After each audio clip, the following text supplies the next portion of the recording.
స్వామికి దీపారాధన లేదని ఇప్పుడు 10 సంవత్సరాలు బట్టి ఖచ్చితంగా దీపారాధన చేస్తాను.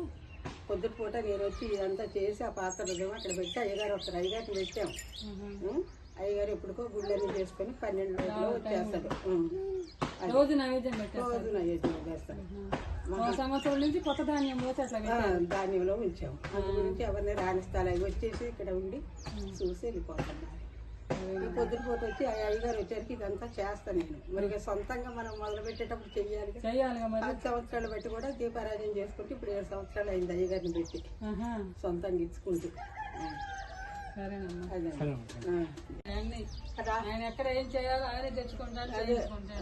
అదే జనాలు సహకరిస్తే అది అయిపోద్దని ఒక ఇది కదండి. లక్షలమే పని. ఇప్పటికి 12 లక్షలు అయిపోయినాయి. రామదాసు లాంటి వాడే కట్టించాడు గుడి. మనుషులు మనకు రావా? మొదలు పెట్టాము చేద్దామని. మనతోటి వచ్చేవాళ్ళు ఎవ్వరు లేరు. రాముడే వస్తాడు కట్టించుకుంటాడు. అయినే వచ్చి ఇది చేసి పెట్టే చేయగలిగాము. భగవంతుడు అనేవాడు ఉన్నాడు. ఆయన కోసం చేసేటప్పుడు న్యాయంగా ఆయనే తెచ్చుకుంటాడు. రోజు పంచదార పెట్టి ఆయన్ని అక్కడ 3 సంవత్సరాలు చేశాయి. ఇక అయ్యగారిని పెడదామని 7 సంవత్సరాలు అయిపోయింది అయ్యగారిని పెట్టి.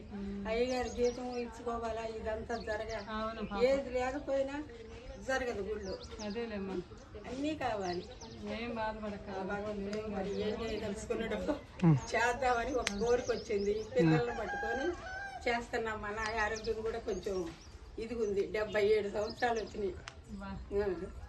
ఈ వయసులో మీరు చేస్తున్నారంటే అది మామూలు విషయం కాదు. ముందర జరుగుతుందిలేండి, తప్పకుండా కంప్లీట్ అవుతుంది. కావాలని కోరుకుంటున్నాం. ఓకే, వచ్చిన వాళ్ళు ఎవరన్నా కాస్త చెప్తాం, మేము కూడా చెప్తాం. వీడియో పెడతాం యూట్యూబ్లో, వస్తారు. ఓకే, థ్యాంక్స్ అమ్మా.